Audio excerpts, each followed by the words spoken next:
அனைவருக்கும் வணக்கம். இந்த பதிவில் நம்ம எதை பற்றி பார்க்க போகிறோன்னு தெரிஞ்சுக்கிறதுக்கு முன்னாடி மறக்காமல் நம்ம சேனலை சப்ஸ்கிரைப் பண்ணிக்கோங்க. பக்கத்தில் இருக்கிற பெல் பட்டனையும் கிளிக் பண்ணிவிட்டு ஆளுங்கிற ஆப்ஷன் கொடுத்துட்டிங்கன்னா நான் போடுற வீடியோக்கள் எல்லாமே மிஸ் ஆகாமல் நோட்டிஃபிகேஷனில் வந்துடும். இந்த பதிவு மிக மிக முக்கியமான பதிவு, அனைவரும் தெரிந்து கொள்ள வேண்டிய ஒரு பதிவு அப்படின்னே சொல்லலாம். பதிவுக்குள்ளே போகிறதுக்கு முன்னாடி இன்றைக்கி நமக்கு அற்புதமான ஒரு நாளாக அமைஞ்சிருக்குதுங்க. இன்றைக்கி பார்த்திங்கன்னா மாசி மாதத்தில் இருக்கக்கூடிய கடைசி வெள்ளிக்கிழமை. அது மட்டும் இல்லாமல் சீதாதேவி விரதமும் இன்றைக்கி இருக்குது. இந்த நாளில் நீங்கள் வீட்டில் இரவுக்குள்ளர ஒரு குறிப்பிட்ட முறையில் நீங்கள் தீபம் ஏற்றி வச்சிங்க அப்படிங்கும்போது உங்கள் குடும்பத்துக்கு பணவரவு அப்படிங்கிறது அமோகமாக இருக்கும். வீட்டில் நிம்மதி மகிழ்ச்சி இதெல்லாம் பெருக்கெடுக்கும் அப்படின்னு சொல்லலாம். மேலும் எந்தவித சுபகாரிய பேச்சுகள் எடுத்தாலும் அதெல்லாமே தடையில்லாமல் டக்கு டக்குன்னு நடக்கும் அப்படின்னே சொல்லலாம். இது குறித்து ஏற்கனவே நம்மளுடைய சேனலில் வீடியோ போட்டிருக்கிறேன். பார்க்காம இருந்தீங்கன்னா எண்டு ஸ்க்ரீனில் லிங்க் கொடுக்குறேன், பார்த்து அதன்படி இரவுக்குள்ளே செய்யுங்க. சரி, இப்போ இந்த பதிவை தொடர்ந்து பார்க்கலாம். நாளைய நாள் நமக்கு ரொம்பவுமே விசேஷம் பொருந்திய ஒரு நாளாக அமைஞ்சிருக்குது. நாளைக்கு பார்த்திங்கன்னா மார்ச் மாதத்தின் 14ஆம் தேதி, மாசி மாதத்தின் 30ஆம் தேதி நிறைஞ்ச சனிக்கிழமை. சனிக்கிழமைங்கிறது பொதுவாக பெருமாளுடைய வழிபாட்டுக்கும் சனீஸ்வரர் வழிபாட்டிற்கும் ஆஞ்சநேயர் வழிபாட்டிற்கும் ஏற்ற ஒரு நாள்னு சொல்லலாம். இந்த நாளை மேலும் விசேஷம் சேர்க்கும் விதமாக நாளைய நாளில் நமக்கு காரடையான் நோன்பு இருக்குது. இந்த காரடையான் நோன்பு அப்படிங்கிறத சுமங்கலி நோன்பு அப்படின்னே சொல்லலாம். உங்கள் எல்லாருக்குமே சத்யவான் சாவித்திரி கதை தெரியும்னு நினைக்கிறேன். இறந்து போன தன்னுடைய கணவருடைய உயிரை, அதாவது சத்யவானுடைய உயிரை யமதர்மராஜாவிடமிருந்து திரும்ப மீட்டெடுத்த ஒரு அற்புதமான நாள்னு பார்க்கும்போது சாவித்திரி மேற்கொண்ட இந்த ஒரு விரத நாளை சொல்லலாங்க. இந்த நாளில் சுமங்கலி பெண்கள் விரதம் இருக்கும்போது கணவருடைய ஆயுள் கூடும். அதே போல் எந்த ஒரு பெண்ணுக்குமே பார்த்திங்கன்னா தன்னை தவிர வேறு எந்த ஒரு பெண் மீதும் தன்னுடைய கணவருடைய பார்வை படக்கூடாது. அதாவது தன்னுடைய கணவர் உடலாலையும் மனதாலையும் நம்ம மட்டும்தான் நினைக்கணும், நம்ம கூட மட்டும்தான் இருக்கணும், பிற பெண்கள் பக்கம் மனம் போகக்கூடாது அப்படின்னு தான் விரும்புவாங்க. அந்த மாதிரி ஒரு பாக்கியம் கிடைப்பதற்கும் இந்த ஒரு விரதமானது உதவியாக இருக்கும். அது மட்டும் இல்லாமல் திருமணம் ஆகாத கன்னி பெண்களுக்கு நல்ல இடத்துல மனசுக்கு பிடிச்ச மாதிரி வரன் அமையறதுக்கும் இந்த ஒரு விரதம் உதவியாக இருக்கும் அப்படின்னு சொல்லலாம். ஏற்கனவே இது குறித்து விரத முறைகள் எந்த மாதிரிலாம் கடைபிடிக்கணும், எப்படி வழிபாடு செய்யணும் என்பதெல்லாம் சொல்லி நேற்று இரவே வீடியோ போட்டுட்டேன். தெளிவான விளக்கத்தோடு அதில் சொல்லியிருப்பேன். எண்டு ஸ்க்ரீனில் லிங்க் கொடுக்குறேன், பார்க்காதவங்க பார்த்து அதில் விரத முறையெல்லாம் தெரிஞ்சுக்கோங்க. இந்த பதிவில் நம்ம விரதம் இருக்கலினாலும் கூட, தாலி கயிறு மாற்றிக்கலினாலும் கூட இந்த ஒரு விஷயத்தை செஞ்சீங்க அப்படின்னாவே போதும். சரிங்களா? அது என்னன்னு தான் பார்க்க போகிறோம். பொதுவாகவே மாசி மாதத்தில் தாலி கயிறு மாற்றினா தீர்க்க சுமங்கலி பாக்கியம் கிடைக்கும்னு சொல்லுவேன். ஏற்கனவே எந்தெந்த நாளில் மாற்றிக்கணும் என்பது குறித்து வீடியோவும் போட்டிருக்கிறேன். இது நமக்கு மாசி மாதத்தில் கிடச்சிக்கூடிய கடைசி வாய்ப்பு. ஸோ நீங்கள் மாற்றிக்கிற மாதிரி விருப்பப்பட்டீங்க, கயிறு ரொம்ப பழசாக இருக்குதுங்கும் போது இந்த நாளை பயன்படுத்தி நீங்கள் மாற்றிக்கலாம். சரிங்களா? இல்லைங்க நாங்கள் ஆல்ரெடி மாற்றிட்டோம், இப்போ சும்மா மட்டும் நீங்கள் சொல்கிற மாதிரி வழிபாடு செய்கிறோம் அப்படின்னா இப்போ நான் சொல்கிற இந்த ஒரு 2 விஷயத்தை மட்டும் பண்ணுங்கள். இந்த 2 பண்ணிங்க அப்படின்னாவே போதும். சரிங்களா? என்ன பண்ணோம் அப்படின்னு பார்த்தீங்கன்னா, நாளைக்கு காலையில் எழுந்ததும் மஞ்சள் பூசி குளிச்சுக்கோங்க. தலைக்கு குளிச்சுக்கிறதே நல்லது தான். குளிச்சுட்டு வீட்டு பூஜை அறையில் ஒரு தீபம் ஏற்றி வைங்க.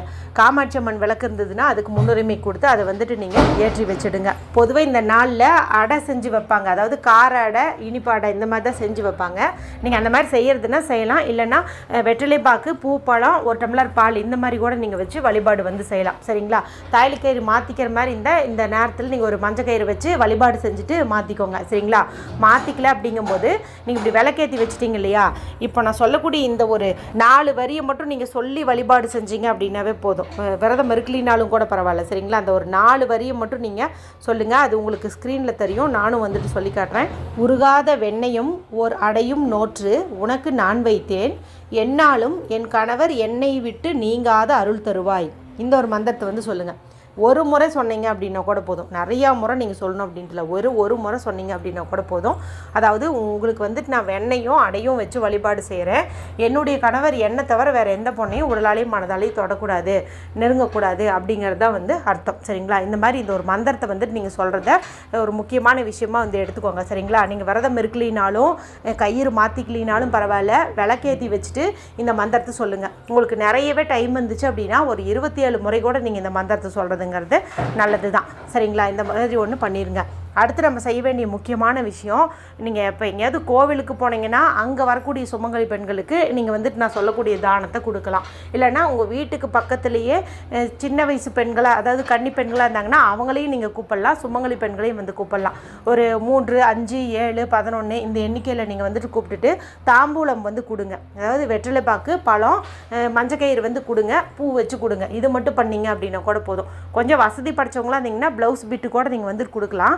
சரி, அதுக்கெல்லாம் வசதி இல்லை அப்படிங்கும்போது வெற்றிலை பாக்கு, பழம், அதே போல் ஒரு மஞ்சக்கயிறு வச்சுக்கோங்க, பூ வந்து வச்சு கொடுத்துருங்க. வீட்டுக்கு வரும்போதே நம்ம மஞ்சள் குங்குமம் கொடுத்துட்டோம் அப்படின்னா கூட போதும். இல்லைன்னா இந்த சின்ன பேக்கெட் இருக்குது இல்லையா, மஞ்சளும் குங்குமமும் இருக்கிற மாதிரி, அந்த மாதிரி நீங்கள் வாங்கி கூட வந்து கொடுக்கலாம். ஏன்னா இந்த நாளில் நம்ம இது போல் மங்கள பொருட்களை தானம் கொடுக்கறது நமக்கு தீர்க்க சுமங்கலி பாக்கியத்தை வந்து கொடுக்கும்.